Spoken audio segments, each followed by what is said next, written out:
Hello everyone, it's been a while since I've talked in one of these videos. I hope you guys have been well despite the panoramic. I've gotten married, I've moved countries. I'm now wearing jumpers on a February because it's freaking cold in here currently. But yeah, it's been a while. Speaking of the pandemic time warping all of us, I remember back in 2021 March, the UK just went into its third lockdown and I was about to go crazy. I'm not usually one to go out because I'm quite introverted, but I was just not doing well mentally. And so I remembered, hey, I like books. Maybe I can escape into these pages and pretend nothing bad is happening around me and that I'm not going crazy because I can't go out of the house. So yeah, in the year of 2021, I read 43 books in total. And so I thought, maybe we can review and rank them together. Let's get into it. I created a tier list with 7 rows, 1 star through 5 stars, and also a row for 4.5 for the books that I can't decide whether I love them or really love them, and also a row for DNF or did not finish. At the bottom you can see all the book covers for all the books that I've read, and I've ordered them chronologically from March till I think around September. I stopped reading in the 4th quarter of 2021 because, well, turns out books did not save my mental state, and I just wasn't feeling it anymore. I think I oversaturated myself with just one genre. I read a lot of romance, and so probably the reason why I don't want to read anymore. I think it was getting repetitive. But I digress. Let's start with Ugly Love by Colleen Hoover. So the last book that I remembered reading that was really good was called It Ends With Us by Colleen Hoover. I know that is currently trending with BookTube or BookTok, one of those communities. And I remember it was really good, and so when I was searching for books to read in 2021, I just searched Colleen's name and searched for the top rated books by hers, and I picked Ugly Love. Ugly Love is quite consistent with Colleen's writing style. You get to follow this protagonist in the present, and then you get all these flashbacks and you get hints that something happened in the past that would be relevant as the story progresses. And you just hope to God that this particular moment that happened in the past won't be a deal breaker for the characters that we're following in the present. And it's such a good way of keeping readers on their toes. It also has really good smut. I mean, I'm not gonna judge you if you think that's gonna be the best thing on the book, but it is kind of good. So yeah, it has everything that you want in a romance novel. 4 stars for me. So the next book that I read was called Hopeless, which is by the same author, and this one didn't hit the same. I'm putting it on 2 stars. The story started out pretty innocently. I think they were 2 high schoolers. I can't remember their ages anymore, but I think they go to the same school. The guy has this bad guy reputation. The girl has this not exactly a good girl stereotype, but essentially they don't go to the same social circle. And then something happened. I think they discovered they were neighbors, and so they get to know each other more and figure that they liked each other. But then you go through the story and you know, the reader knows that the girl is going through something. This is where I started not liking the book. Trigger warning, but essentially the plot twist or the reason why she has trauma was because of sexual assault. And on the same day that we discover what happened to her was also the same day that she decided to make love to the guy. And I know people cope differently, but it was just such a weird way of making her cope. Like, she has this problem of making love to people or open up to people because of what happened to her, and then the moment that she learns this, you just made her do what she was never comfortable to do. And I just wasn't comfortable with that. Yeah, I'm just gonna give this 2 stars. Really, the book has to have a lot of trigger warnings. And because I didn't learn my lesson, I read another Colleen Hoover book. It's called All Your Perfects, and it's not as bad as Hopeless, at least in my opinion, but I think it's either just as heavy or probably heavier. So you follow this married couple and they're going through heavy stuff on present day, but then you get a glimpse of how they fell in love and how happy they were. So you kind of root for them that they stay together on present day, but I can't say it's something special. It's a pretty mediocre story, and so I think it's just gonna stay on 3 stars. I finally hopped out of the Colleen Hoover train and searched for a book that's by another author. And the next one is called Serenading Heartbreak by Ella Fields. So this story has 2 tropes in it. One is brother's best friend, and the second one is it's a love triangle. I'm rating it as 3 stars because, well, I can't remember anymore the story, so it must not have been that special. I'm sorry, but I think it was a very typical love triangle. She fell in love with her brother's best friend, and then that guy fucked up, and so she met another guy and fell in love with him, and then that guy also fucked up, and then so she went back to the first guy, and it was just, you know, a back and forth. Eventually she found who she can't live without, and yeah, it was a happy ending for her, I hope. The next book is called Don't You Forget About Me by Vari McFarlane. I know it's spelled like that, but I went to her Twitter and she has that on her bio, that her name is pronounced Vari, not Myri. And this book is probably my favorite love story in 2021, except it's not my favorite book. That's because we get to know all the side characters, except we don't really need to. Also, you get introduced to this book and there's a lot of, I can't tell if it's British or Scottish slang. And so I was having a hard time reading some of the paragraphs because I just can't relate or just don't know what it means. However, I've definitely reread the love story over and over again in the last year. What I did was bookmark the parts where the love story happened, and I just kept reading those bits. So this is a story of a childhood love that got forgotten, and you see them all grown up and they meet again, except the guy don't remember her.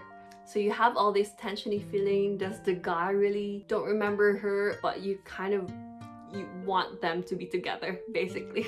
For me, this is a strong 4.5. Again, the only reason I'm not rating it as 5 stars is because of outside the love story. The next one is called 1,000 Boy Kisses, and if you grew up in John Green's era, The Fault in Our Stars, it's essentially that, except there's so much teen angst that I just couldn't finish the book. I think the characters were just not someone I'd root for. They were getting so insufferable. There was a lot of hype for this next one. It's called Beach Read by Emily Henry.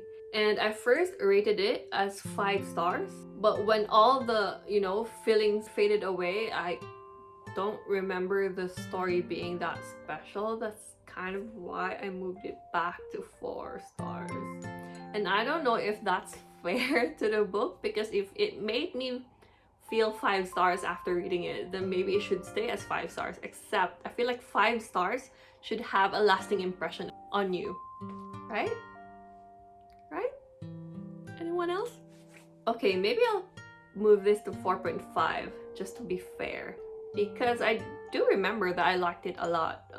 Again, I just can't remember everything about it, but I believe it was 2 writers and it was supposedly enemies to lovers, but I don't get the enemies part. I think it was very one-sided. On the woman's part, I think she thought he hated her, but then that's not the case, and apparently he liked her all this time, and that's it. That was the story. It was very well written though, so I have to give that to the author. This next one was recommended to me by a dear friend. She's called a Third World Book Nerd, and I'm gonna link her account down below in the description box, because if you like books, then that's her genre, unlike me who's just doing whatever. on here. And it's called The Bride Test by Helen Wang. So there's two things for me that is really important. The first one is it's the first book that I read with an East Asian background. Second one is it's the first book that I read where the main character's focus is that he has this mental health condition, which is Asperger's.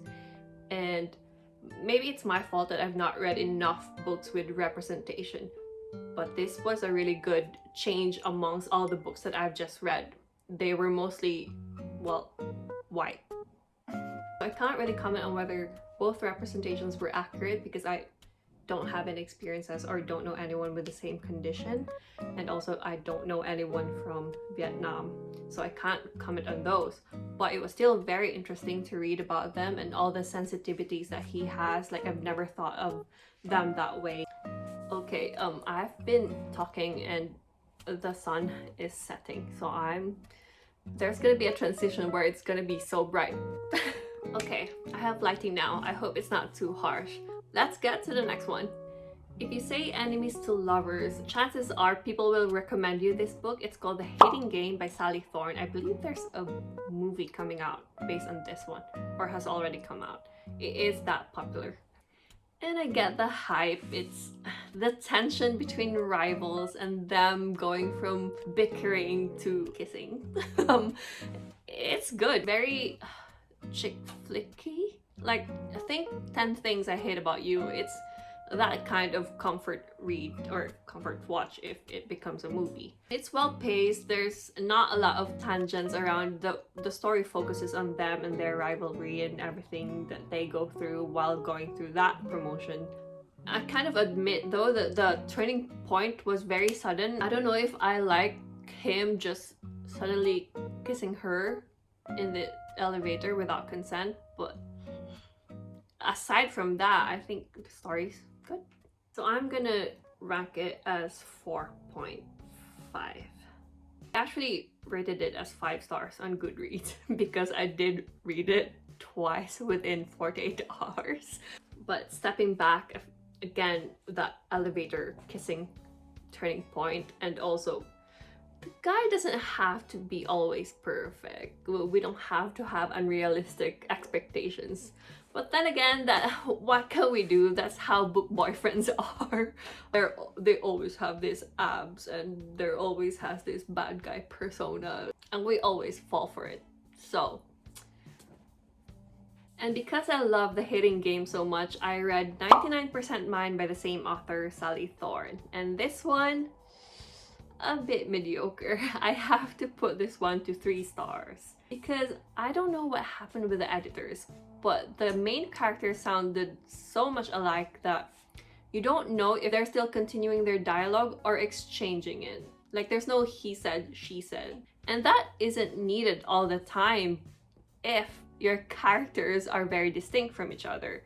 For this one though, you're just reading one brain. Still, you get the slow burn, the brother's best friend trope, the I want you all for myself kind of chemistry. It was good. It wasn't garbage. It's just the dialogue. Please, the dialogue, make it better. If I could give 0 stars for this next couple books, I would have. But alas, Goodreads only allows you to give 1 star. So it's 1 star for St. Michael's Duet. The first one is called Interference and the second one is called Stealing Home. They're both by Harlow Cole. And I'm sorry, but it's the worst. I'm gonna have to read my review on Goodreads unless you want me to rant for the next 30 minutes. So just to summarize, they grew up as childhood friends. He's her brother's best friend. And you read about them grow up from like 8 years old to primary school to high school and everything that teens go through basically. Then he becomes this overprotective second brother, except there's like, it feels wrong to say sexual tension because they're so young, but there's that tension because they grew up to like each other.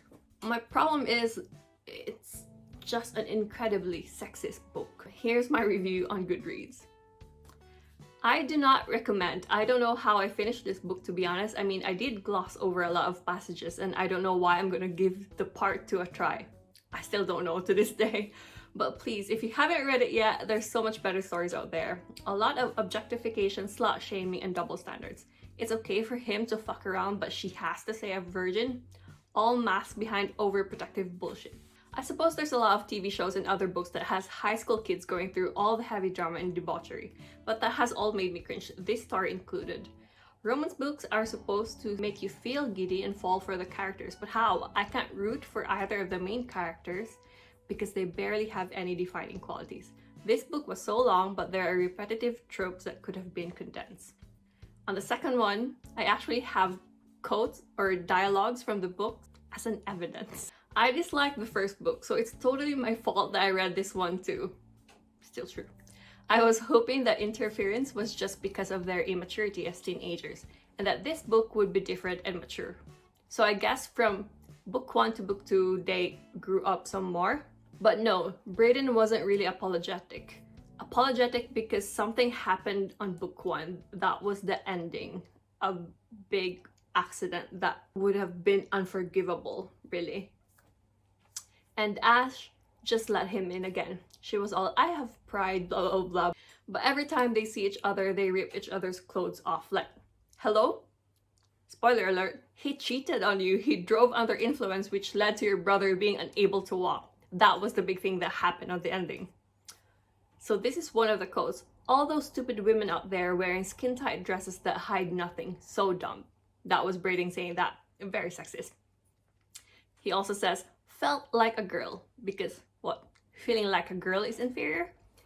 And then he also said, please Ash, you and I both know you wore this thong tonight for a reason. Like, the audacity. And then he said, I hired someone, a private investigator. And then Ash said, I think you're a fucking lunatic, a controlling fucking lunatic. So I guess that makes you my lunatic. How does being controlling romantic for Ash, for the girl main character? So this entire book is a drama-filled roller coaster with Brayden and Dirty talking to Ashley every time they meet. There's no wholesome moments where you can actually feel their love for each other, all just lost related. There's no heroine moment for Ashley, so I don't even know why we read her point of view. It's just filled with I hate him, but I can't control myself rants. The only time we do get a chance to see them grow is on the epilogue, and it was very montagey, so basically we still don't. I usually finish my books within 24 hours, and this one took me 8 days on and off, mostly because 90% of the time I read this, I was debating not finishing it. And you know why I seem like really angry? Because the Goodreads rating for this book, the first one is 4.15 and the other one 4.27. I mean, why do we have such low standards for men? So yes, it's going to be 1 star for both interference and stealing home. Thankfully, the next one is very wholesome. One of my favorite books of 2021. I read it twice within a substantial amount in between, and I loved it still on the second read. It's called Flatshare by Beth O'Leary, and I first rated it with 4 stars, but on the second read, I think it's worth 4.5 or 5 stars. It's a British rom-com. It starts from being strangers to friends to lovers, and that transition was so very well done. It was very wholesome. It didn't feel forced. You actually feel them liking each other. By the end of it, made me giddy all around. I love it.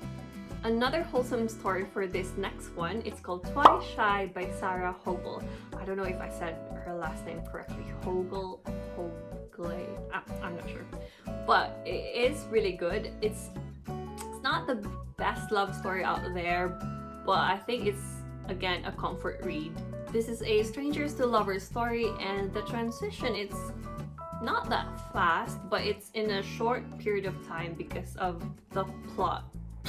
The entire premise of the book is they're trying to save a house of someone that they're both attached to, and that someone who died basically played matchmaker for them from the grave, from the beyond. And spoiler alert, it kind of worked. Again, it's not that special, but it's also not bad at all. It's a solid 3, maybe a low 4. We have another Sally Thorne entry. It's called Second First Impressions, and the dialogue has improved from the 99% Mine, although the story hasn't really improved. feel like it's a TV show that will get cancelled after season 1, or a rom-com that goes straight to DVD or something. It just wasn't that special. It was cute and all, but yeah, it would be a solid 3-star for me. The next one is my first Christina Lauren book. It's called Josh and Hazel's Guide to Not Dating. And this one is really cute. Basically, they become housemates and they go on double dates together because they're both single.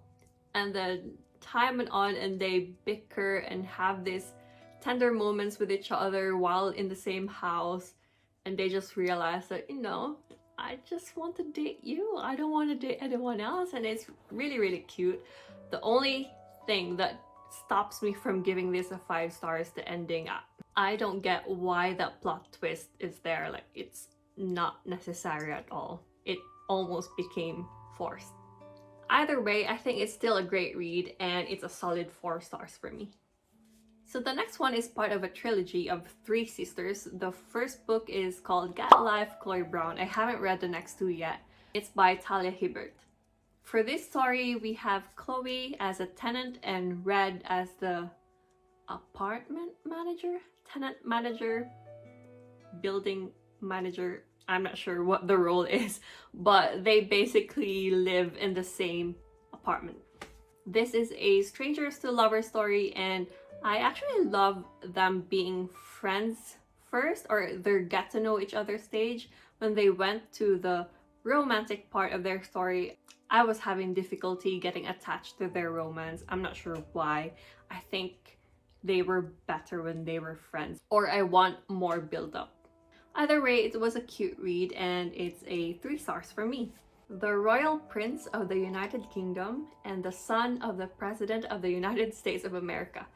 Put those 2 together, maybe insert a few sappy classic quotes, some tension, some enemies to lovers, some amazing build-up, some great getting to know each other, and you get red, white, and royal blue. I love every bit of this book and I want to read it over and over again.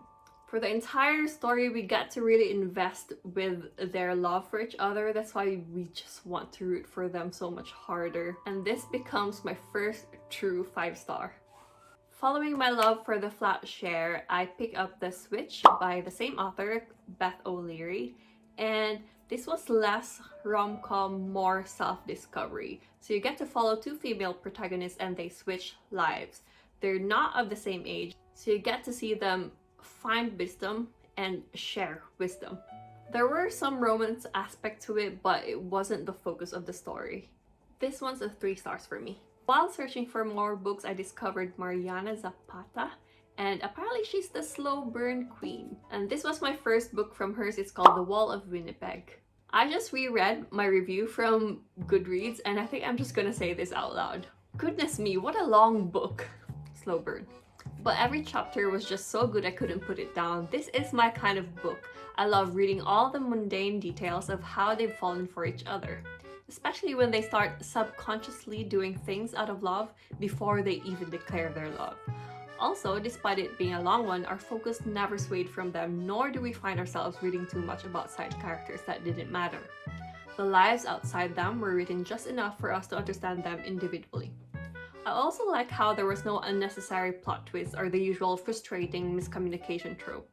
I wish we had gotten more intimate scenes though. I was screaming "now kiss" for most of the second half of the book. The only thing that irked me was the big guy nickname. I can't help but picture the Hulk and Natasha from Avengers every time she calls him that. So yeah, apparently past me love it and rated it 4 stars, which I think present me still agrees. The next one is my second book from Christina Lauren. It's called The Unhoneymooners, and I think just like The Hating Game, it's quite a popular book in the enemies to lovers trope. So you get the twin of the bride and the brother of the groom, and they hate each other, or at least from our perspective, which is the sister of the bride's perspective. For some reason, the couple couldn't make it to their honeymoon, and so we get the 2 of them, the rivals, into this honeymoon. Because she's the twin, she can't pretend to be the bride. So we go through the honeymoon with them together and we learn that they like each other. there was no rivalry. And so we see them grow in love into each other, but then when they get back to the city, they kind of doubted if that was real or just honeymoon bliss. I think it has a great plot, the dialogues were good, the build-up was good, but if you've read Josh and Hazel's Guide to Not Dating, you would think they are essentially the same characters. Bubbly woman, quite grumpy guy, woman somehow has big boobs. I don't know why that became a character point, but somehow it is. Other than that, really great plot. I enjoyed reading it anyway, despite the similarities of the book, but some of you might not enjoy it if you read the two side by side. Either way, it's a 4 stars for me. If you thought The Wall of Winnipeg by Mariana Zapata was slow, this next one is really slow. It's also by the same author and it's called Kulti.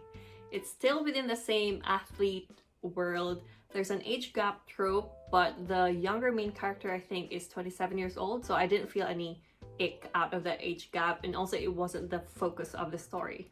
So we have this, she's not exactly the most bubbly girl, but then the guy is almost an antisocial.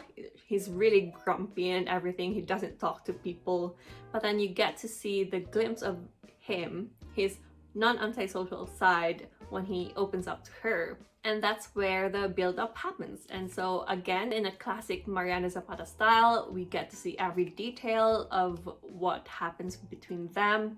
And yeah, so far I've been loving the slow burn books of Mariana. It's a 4 stars for me. The next two is a duet, but I think the first book can be a standalone. Like, you don't have to read the second book, but then you'd be really curious anyway. The second book though, you have to have the context of the first book. So it's called Full Tilt and All In. For Full Tilt, it's such a heartbreaking book. It's like The Fault in Our Stars, except they're adults. It's a very whirlwind romance, and usually I hate those because it's just unrealistic for me. I just can't fall in love with someone I've just met a few days ago.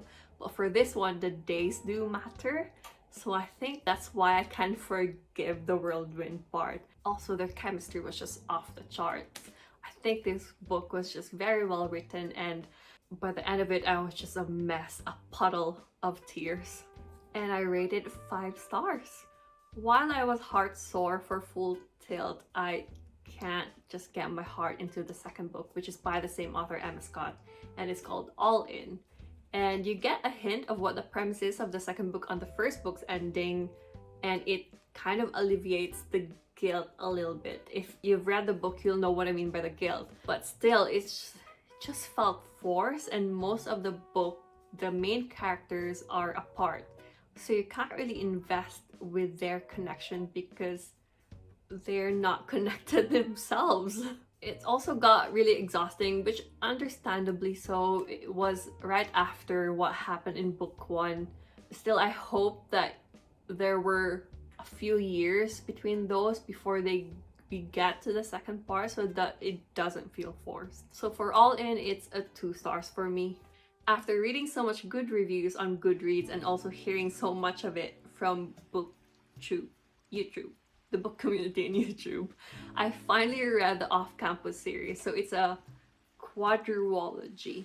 Is that a term? A 4-part series, essentially. So they are 4 housemates. They're all athletes. They all play for the same campus or the same university. And for each book, we basically get to see their romantic adventures. So we have Garrett, which is the team captain, and that's book 1. Book 2 is Logan, which is the charmer of the group, I guess. And we have Dean for book 3, which is the troublemaker. And Tucker for book 4, which is the responsible one of the group. So as you would expect in athlete story, the athlete would have some trouble balancing sport and life and studies, and the girls will have some problem with the athletes being like popular and having this reputation of being a ladies' man, not being loyal, having a lot of girls after them. But even with that foundation, I didn't think the stories were repetitive. They became their own stories, and if I have to rank them, I would have the score at the very top. which is Dean, which really surprised me because he was the troublemaker, and in the other book we always have this impression of him as being the worst of the group. Then I would have the Deal, or the team captain, as second. I think it was just a great foundation for the rest of the series. Then we have Logan, which is the second book. I wouldn't say it was mediocre, but it also just wasn't as special as the other two. And we have Tucker, the fourth book, which really disappointed me a lot because I really wanted to read more about him because he's the responsible one, and realistically I would go for the responsible one. However, it was a slow burn type of story, and it was just too slow burn. I think that by the end of it, I got tired of the couple. So it would be 4.5 or 5 stars for me for the score, 4 stars for The Deal, which is the first book, 3 stars for The Mistake, which is the Logan book, and 2 stars for the Slow Burn book. So in between the off-campus series, I read a couple of books. One of them was The Wedding Game by Megan Quinn, and this one was like Hating Game meets crafts, and also in a reality TV show. I don't know what reality TV show we have now that involves crafts. I would say Great British Bake Off, but that's baking. It did have baking in this book though. But yeah, it was an enemies to lovers trope. It's also a sunshine and grumpy trope. I would also consider them strangers. I don't think they knew each other before the TV show, and they're only really enemies because they're rivals in the show. But then they start to help each other and we see them get to know each other. By the end of it, it was just conflict of interest between I love this person but also I want to win. Overall, really great rom-com. I think this was the first book where I just laughed out loud. And with that, I say this was a solid 4. The next one is not the most original amongst the books that I've already covered. It is The Hating Game meets The Unhoneymooners. Like, that is essentially the plot. They are enemies to lovers, they're vying for a promotion, which is the hating game part, and they are employees of a tourist company, and they have to be on this cruise.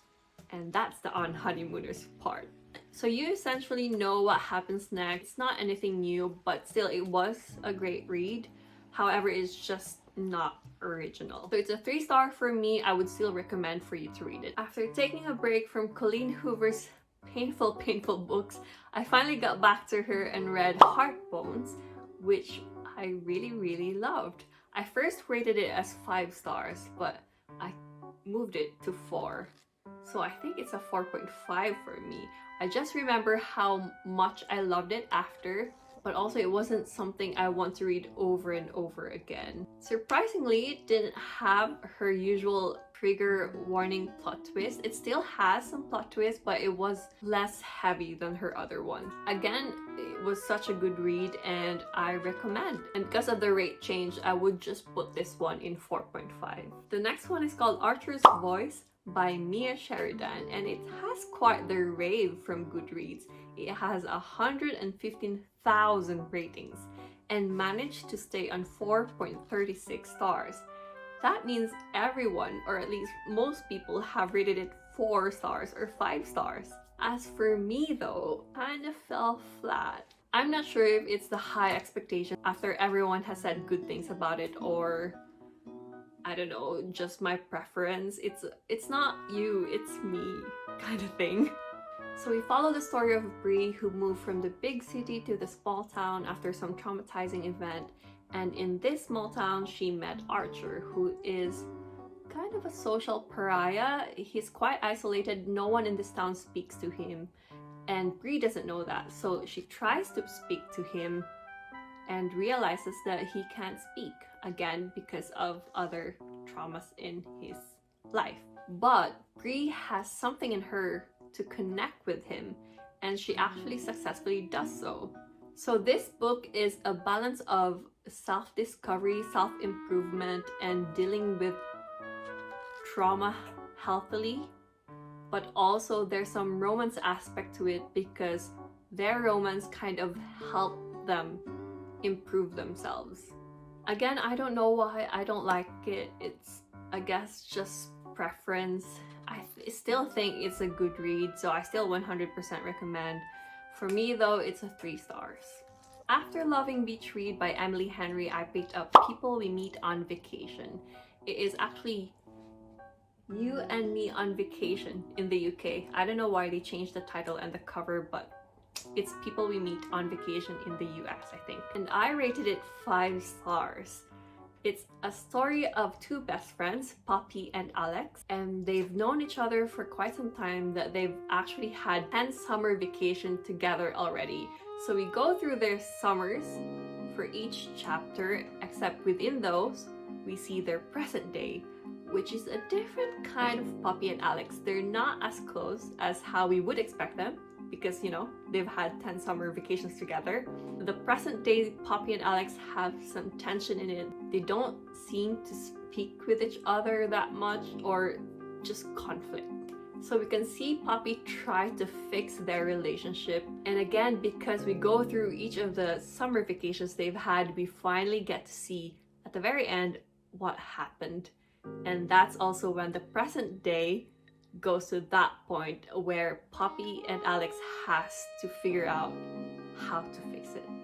And it was such a well-paced, well-written book. It kind of reminded me of how Colleen Hoover writes her books with the past and present parallels, except, you know, it doesn't have any plot twist or anything. We know that something happened, and so the readers would want to keep on reading so that, you know, we find out what happened. I can't tell you what happened because that would just be spoiling it. That is the reason of the book. And so just please read it. I love it. It's a 5 star for me.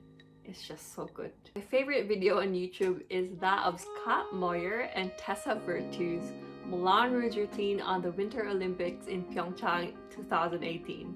And when I read this book, that's exactly who I imagined them to be. From Lukov with Love by Mariana Zapata is another slow burn book, and in this world they're both figure skaters. This was the first book where I read someone with a Filipino background on it. So the main character, Jasmine, is half Filipino, and we get to see a lot of her relationship with her family because it's quite integral to what happened to her or the issues that she's going through. And I don't necessarily can't say that I can relate, but I know that it happens within Filipino families. The finding your dream versus going through the practical route because we don't have money. So there's this pressure to always succeed. And then we get to know Ivan and what he contributed to the issues Jasmine went through. I guess you could say it's an enemies to lovers trope as well, because they were rivals, or at least didn't speak when the book started. And then we get to see them get to know each other again and realize that it may have all just been miscommunication. So you get to see a second chance. And the build-up again is quite slow burn, but it's just amazingly done. So another 4 stars for Mariana. I picked up another book by Vari McFarlane. It's called If I Never Met You. And if I had to choose who would play this one in a movie, it would be Nathalie Emmanuel, the one who played Missandei in Game of Thrones, and Richard Madden. Imagine those two together and sprinkle some fake dating, some slow burn, some tension. Oof.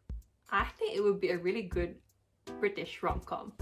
I'm also quite biased because it's set in Manchester, where I'm often at, because it's where I work. And it has some great recommendation in terms of where to eat. It's actually restos that I've already been. So I just found it really cool to see some place mentioned where, you know, yeah, that's a good spot to have a date in. It's a very movie material book. I love the story, the plot, the characters. I love their personalities. They're not some airheaded people. And I think Vari tried to remove a lot of British slangs from this one. It was easier to read this time. An easy 5 stars for me. A book with 700,455 ratings and 4.41 stars on Goodreads is a good book. And this time, I wholeheartedly agreed with it. A 5-star read from me is The Song of Achilles by Madeline Miller. It is an excellent retelling of a classic, the story of Iliad.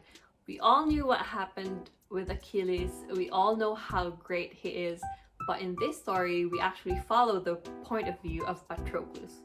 We grow up with Patroclus, we meet Achilles with Patroclus, we go to war with Achilles and Patroclus, and we die with Patroclus. In my review, I said, I cannot attempt to review this book, not when Rick Riordan has eloquently done so. So I'm just going to say how heartbreakingly beautiful that was. The love and the rage, the reverence for each other, Achilles and Patroclus. I am in love with their love. And that's all I have to say. 5 stars. 5 stars all throughout. The Spanish Love Deception is a book I can see that is trending now. But when I read it back in August 2021, it was not a book that I was impressed by. And because I know how popular it is, I think it's best for me to just read my review so that I know that I get my point across properly. That was exhausting. Paragraphs upon paragraphs between dialogue. I'm already an overthinker in real life. I don't want to deal with that in my books too. I first started this book 2 weeks ago. It didn't really appeal to me because even with the opening scene, there was just too many words. I thought it was just for the benefit of introducing the character to us, but no. Lena was just overthinking every single thing, describing every single moment, trying to justify every single thought she'd have. It even gets repetitive. Even with mediocre books, I still find myself finishing them within a few sittings. But this one's just torture. We learn too much about the main character, but not the romantic interest. I mean, apart from he's just perfect. Tall, handsome, sculpted abs like every ideal man in books. We don't really get to talk to him that much, thanks to the 1,000 internal monologues from Lena. It also doesn't help that the monologue style changes from casual to almost poetic. The concept was cute. It would have worked even though we've had similar tropes before. It could have, but alas, it did not. And it's a 2-star for me. I'm sorry. Another book by Christina Lauren. This one is called The Soulmate Equation. Think Tinder, except if Tinder was based on DNA. I was surprised that I really loved this one, even though, you know, I'm not that familiar with the concept of dating apps or, well, DNA stuff. I'm not a science person. But I love the chemistry between the 2 main characters, and I especially love the supporting characters around them. It made the story so much better. And even though we get to see a lot of the supporting characters, it didn't distract us from the budding romance that we get to see between the 2 main characters. We still get to see them build up their romance and get to know each other. It's such a good read. Another 5-star for Christina Lauren. I love my review for this one, so I'm going to read it again. I'm sorry. It's for the book called It Happened One Summer by Tessa Bailey. If you want cheesy rom-com with a lot of dirty talk and sex, then this one's for you. If you hate whirlwind romances and Hallmark vibes, then stay away. It started fun and easy to read, then came the whirlwind romance. They hated each other one week and then professing all the love in the world to each other the next. I considered DNFing at 92% as it was getting a bit cheesy right at the end, and the conflict seems to be forced. Murphy's Law happened and it didn't really feel like real conflict because it was just all bad timing. They didn't really talk it through, just light bulb moments on their own, and then voila, happy ending. This was 3 stars for me, nothing special. The next one I picked up impulsively in Waterstones one day. I bought the book for me to read on the train on my way home, and I finished it the same night. That's how good this next book is. So we follow the story of 4 people who have been friends since they were teenagers. Then a tragedy happened, and after that we discover some secrets, some issues, some conflicts. And throughout this book we see these people, well, at least the main character, confront the issues. It was such an honest story. It was so beautiful. Everything was realistic. The emotions were realistic. It didn't leave me saying, well, if that were me, I would have done this or that. Everything made sense. It was just beautifully done. I don't know if I can justify summarizing it. You just have to take my word for this. This is a great book. 5 stars for me. I know I said I wasn't gonna read the same author consecutively because it's going to make me expect the writing style and it's gonna be repetitive for me, but I broke that rule with this one. I read You Had Me at Hello After Just Last Night by the same author, Vary McFarlane. Another British rom-com style from Vary. This one wasn't as hard-hitting as the previous two that I read from her. This is just 4 stars from me. I think it's because it's a bit slow burn and a lot of details that you have to remember for the ending to make sense. I'm trying to remember now and I can't pinpoint any redeeming moments or highlights from that book. I just know that it was a good read, but it wasn't as special as others. With that said, I've read After Hello, which is a short story or an epilogue after You Had Me at Hello. And this one is a 5-star for me. I think it's because the story was so short that every little detail mattered and it was just so concise and it resolved a lot of issues from the first book. It wasn't all happy daisies and everything. There was still some conflict, which is quite surprising for such a short story to have that much substance, but it did, and it's again beautifully written by Vary. This next book is by an author that you've heard me talk about already so many times before. It's a book called The Love and Other Words by Christina Lauren. And this one was such a great story until the plot twist happened. I was so ready to rate it 5 stars and then the grand reveal happened. It's a great coming of age story. We fall in love with them from childhood to when they grow up, and we see how much they love each other and how they feel for each other. And when that conflict happened, for some reason, it didn't make sense to me, but they just forgot that they love each other. I mean, for me, I felt like that plot twist, it wasn't trivial, but also they could have solved that within a couple of days. But I didn't think that the characters made any effort to actually try and solve it, or at least from Elliot's part. And that's why it's not a 5-star from me. It stayed at 4.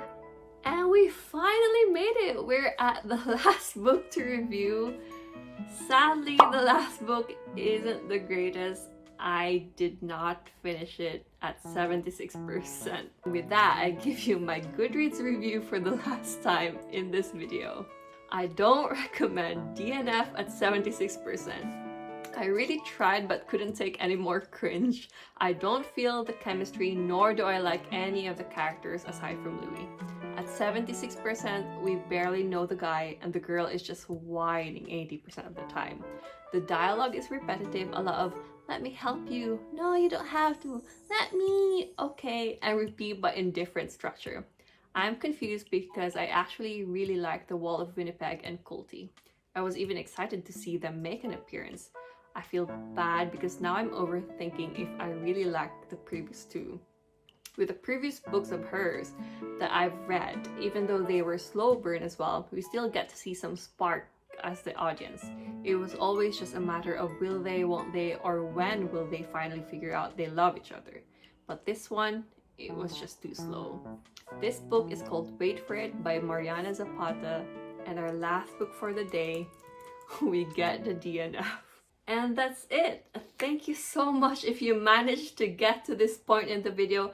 I'm not sure how long this video is gonna take post-edit, but it took me hours to film. But again, thank you so much for listening to me talk about books. I love them so much.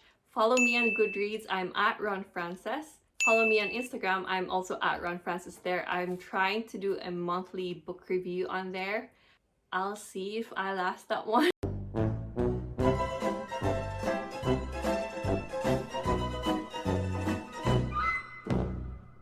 Again, thank you so much, and I hope to see you in the next one.